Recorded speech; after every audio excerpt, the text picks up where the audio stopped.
I'm not going to touch anything, and I think we're good to go. If you made it through that, you are a part of history. So this is my first live stream on this channel, and just getting into a new groove this year. And one of my goals was to add a live stream at least once or twice a month so that I could meet with some of my subscribers and maybe for those that want to learn ACT in a more one-on-one manner.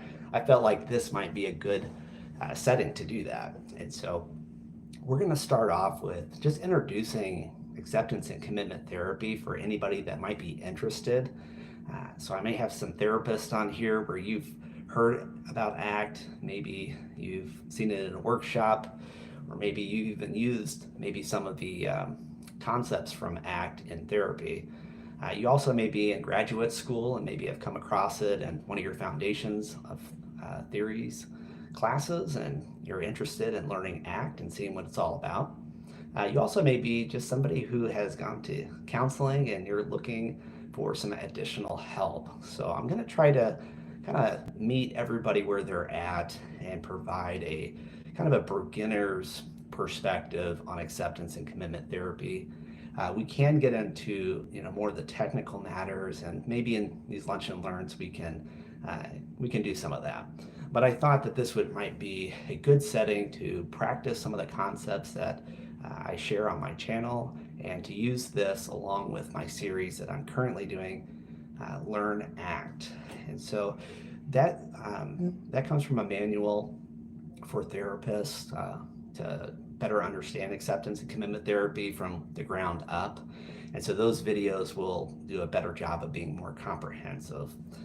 But for our purposes, we're going to be having lunch together and learning as we're going. And so if you got a lunch, you can go ahead and just enjoy that. I brought a couple things that I'm going to have.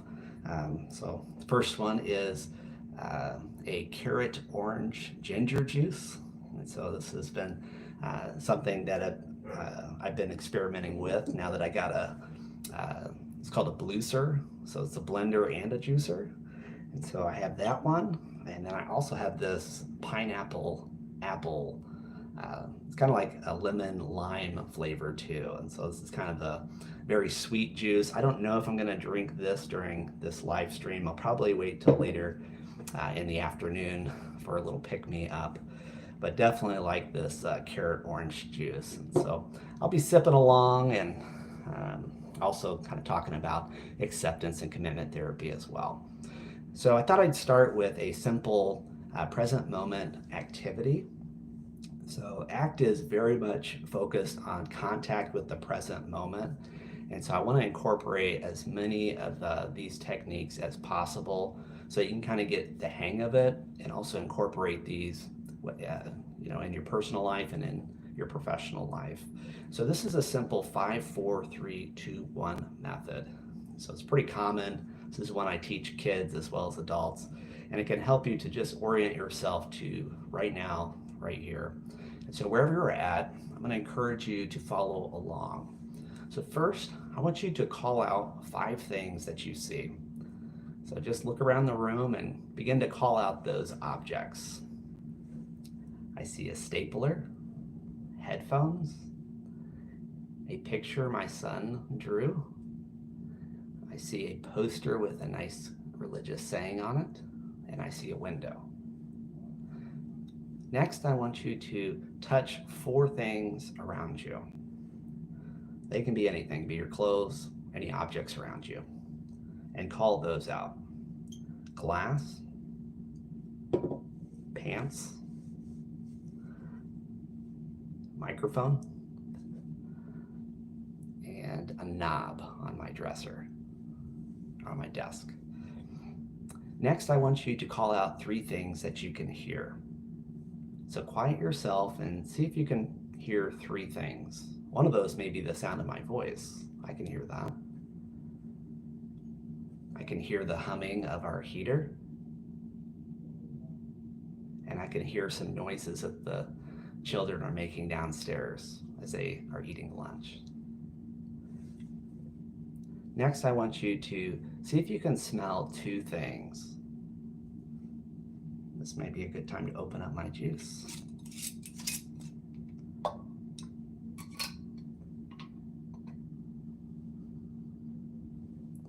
Smell orange and citrus. Even my hand has a smell. Next, I want you to taste something. So maybe you have a drink. You can always taste the back of your hand as well. But go ahead and taste one thing.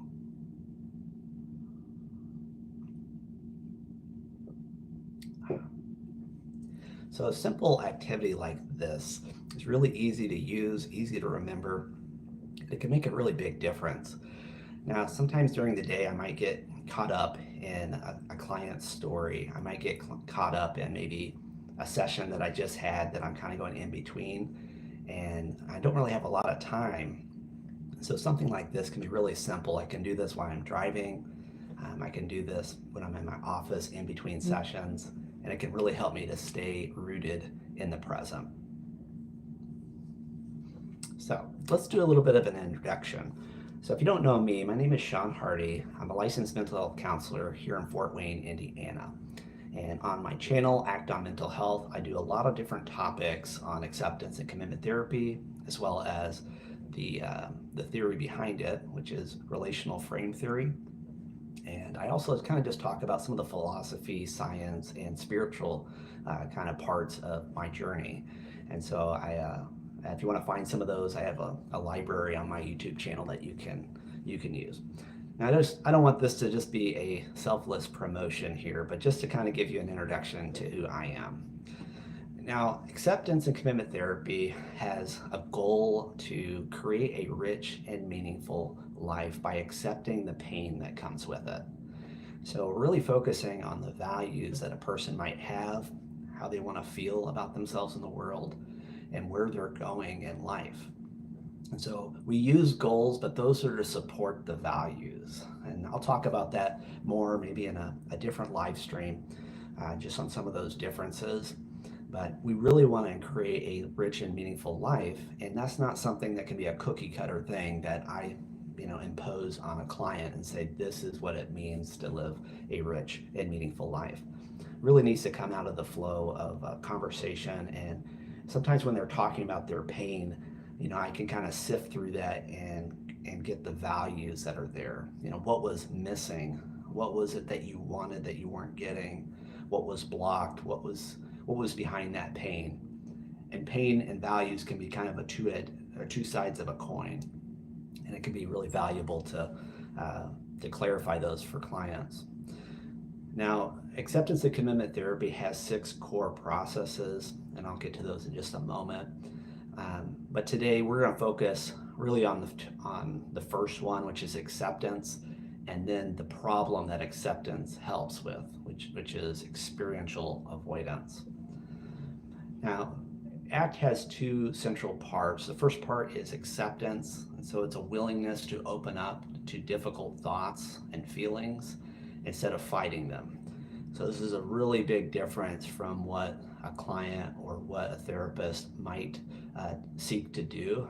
Usually they come to a counseling session because you want to change, and you're kind of already been through the war, so to speak, and you're looking for somebody to help you kind of get a little further. And so this is a different approach, and I say right off the bat, it's not going to be natural. It's going to be counterintuitive, but it's something I think that will help get closer to the answer, and it'll get there quicker. The second part to ACT is the commitment part. And so this is where we're going to be talking about taking guided actions, living by their values, and really getting into the practical what and when and where and who.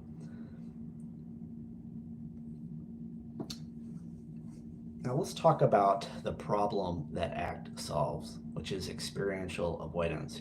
What is that, and why is it such a big problem for people? Well, experiential avoidance is avoidance of something unwanted. It could be an event, it could be a feeling, maybe a memory, a sensation, a person. There could be all sorts of things. And when somebody comes to a counseling session, they're usually putting it in words like anxiety, depression. But behind that, there's usually some things that they're not wanting to experience. And then their behavior can kind of explain all the reasons they're trying, how, or all the ways that they're trying to avoid that experience. But experiential avoidance is actually the problem itself. Okay, so it can have a lot of typography, when it comes to different kinds of behavior and how it might look.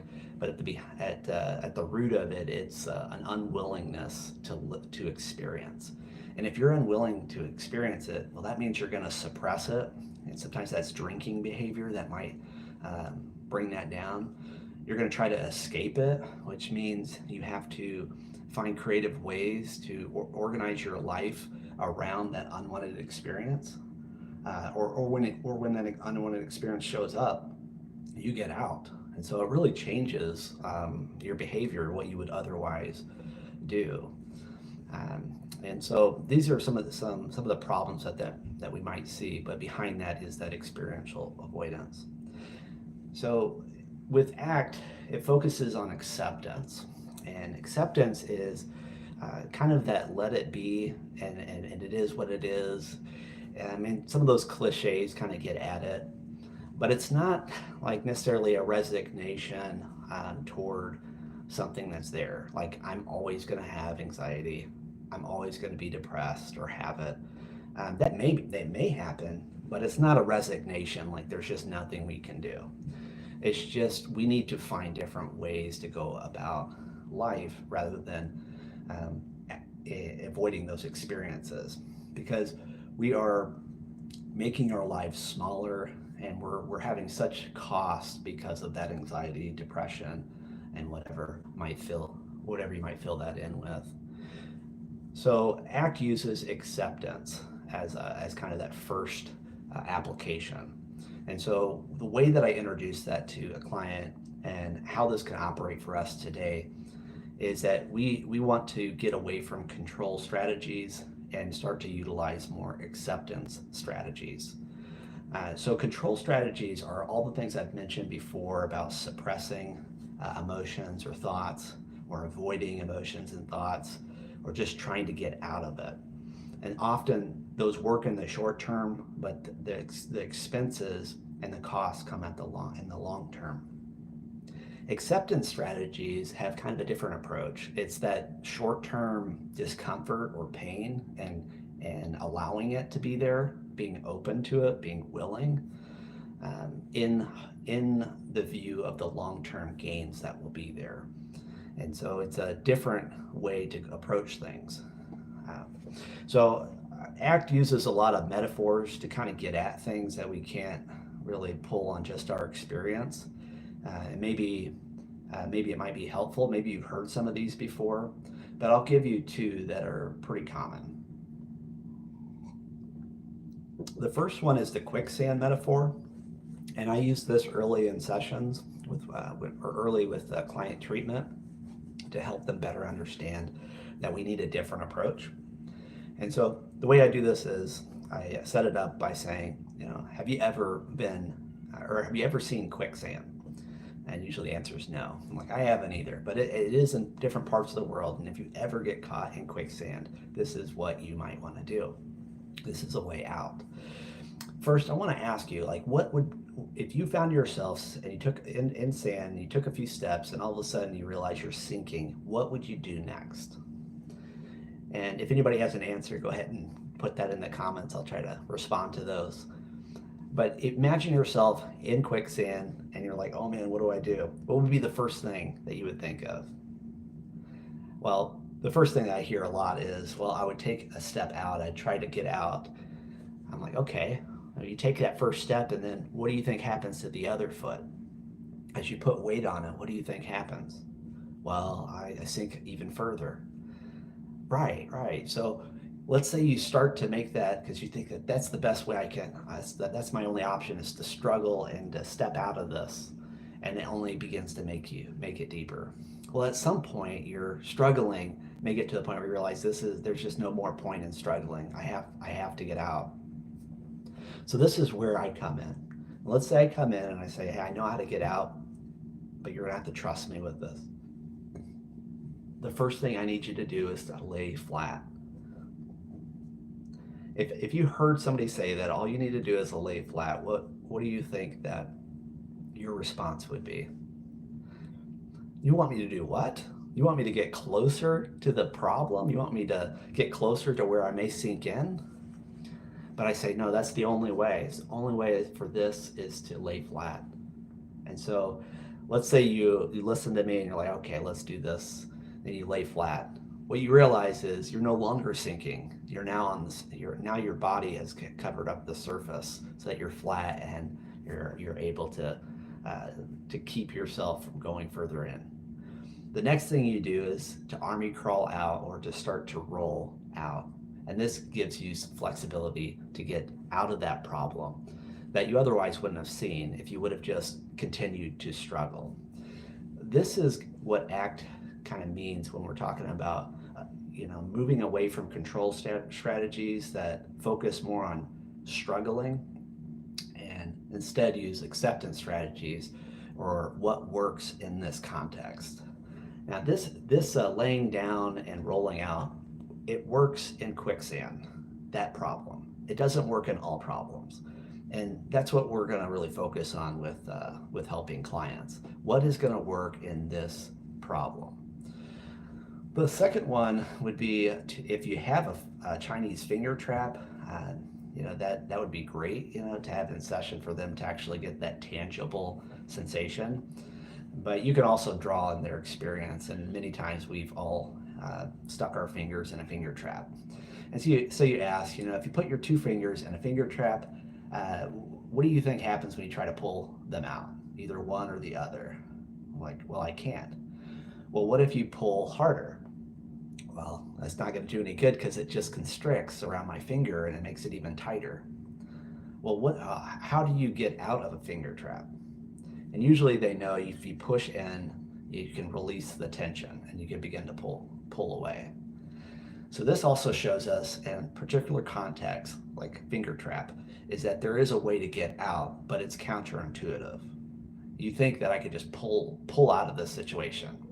And a lot of clients, a lot of people tend to put the emphasis on effort or trying harder, or maybe I just need to try something different, something new. And what we really want to help a client see is that control strategies have limitations. A great metaphor that I use is just a practical one, is that control works in our external world pretty well, but it doesn't work so well in the internal world. So let's say that I come into my son's room, which that's where I'm at now. That's where my desk is, and I come in and there's just a mess all over the floor. There's toys, his bed's not made, and he's not here to clean it up. But I have to come in and I have to have a live stream. Well, I could just deal with it and not do anything, but that's going to be bugging me. But what I could do is I could pick up, make sure that I have at least a clear space in here that's free of as much clutter as I can. Like I know I can actually do something to control the environment a bit, and it will bring me some peace of mind. I'll be able to have a little less distraction. And so these are what control strategies offer. They offer us an ability to problem solve and to make things better. And so that's good, right? I mean, that works in a lot of situations. And so when things are external, we can tend to use control strategies pretty well.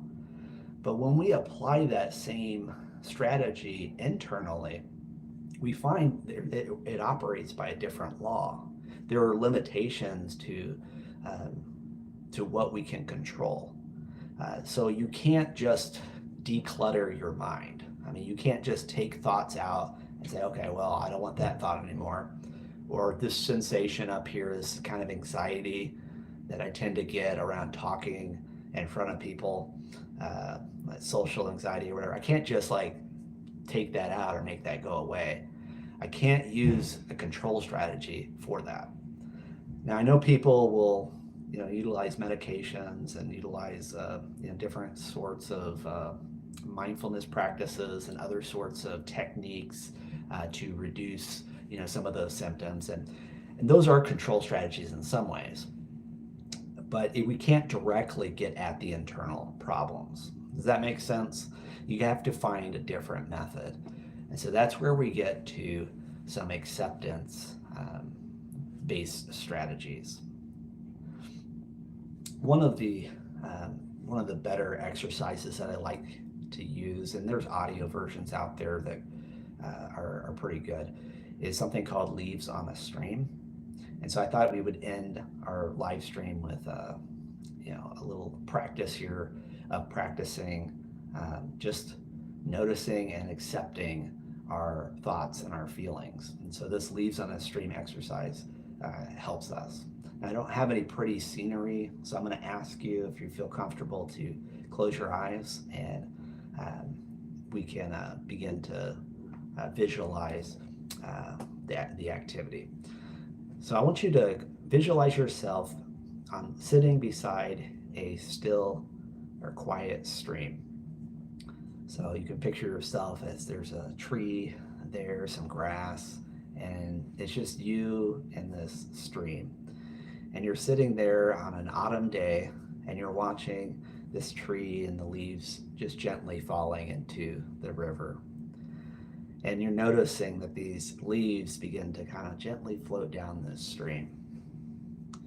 I want you to imagine, as you're there beside this stream, that your thoughts and your internal experiences are all falling on as these leaves fall, and they're being just sitting there on top of a leaf, and it's floating down the stream.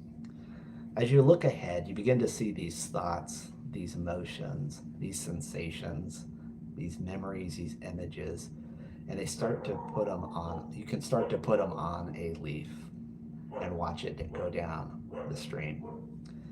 Now, I want you to just sit there for a moment, and I want you to just visualize, as you're having these thoughts, placing them on the leaves and putting them on the stream.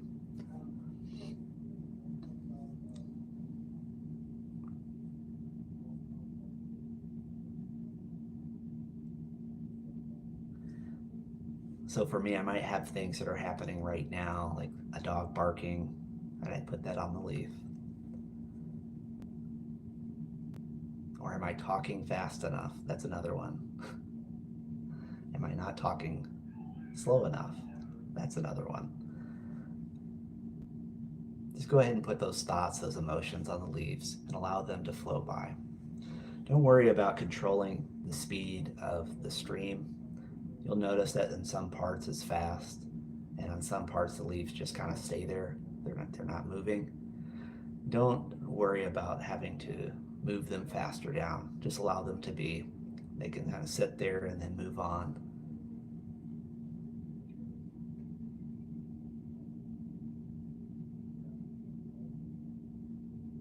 All right, I'll give you a few more seconds to do this.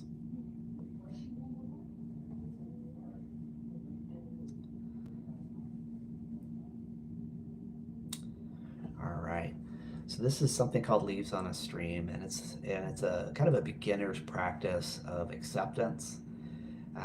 The first thing that I tell a client to do after our first session talking about acceptance and what that means and control strategies is, I don't want you to do anything different, except I want you to notice.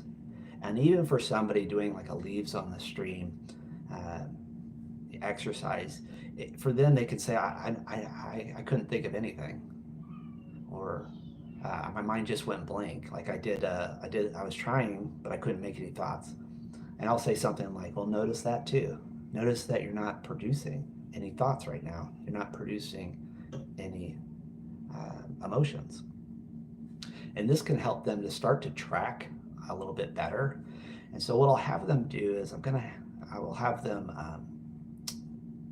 notice what they're thinking and feeling between now and the next session. And I know it sounds like it's not a lot. It's not really a homework assignment. And you think that they would just forget it outside the door. But the way that these metaphors and exercise work is it kind of just begins to develop in their mind. It's kind of like a seed that gets planted, and then they start to see it kind of build and grow between the first session and the next session. And when they come back, they can then begin to report, man, that was, I begin to notice I've been having these sensations in my chest, or I've been noticing I'm having this same thought. And so this begins to kind of build a skill that they can then take with them throughout the course of therapy, and then ultimately, I mean, just in their life. They don't have to be in therapy. And so this is kind of what's meant by acceptance. I really appreciate you guys being on the live stream today. And I had some technical difficulties at the beginning. I kind of knew that doing anything for the first time, it's not going to be my best. It's not going to be perfect, but I have to be willing to let it be bad, and in the hopes that eventually I'll get better and good, and I'll find a flow, and I'll forget that I was a beginner. So I appreciate you guys staying with me throughout this, and I look forward to doing this again. Right now, my plan is to do the next live stream 2 weeks from now. So it'll be January 29th at noon. And these are meant to, you can join for the live stream while it's live, or you can rewatch it. We all have different schedules and whatever makes sense to you. But I'd love to hear about any of your thoughts. Maybe there's something I didn't include, or maybe there's a metaphor or exercise that you really enjoy. You can go ahead and put those in the comments. I'll look at them later and try to respond as quickly as I can. You can also go to my website, seanhardy.com, for free ACT resources, and there's some things in there that on acceptance that might be good for you to review. All right, thank you, and I will try to end this live stream, and I'm not even sure how to do this, so let's see.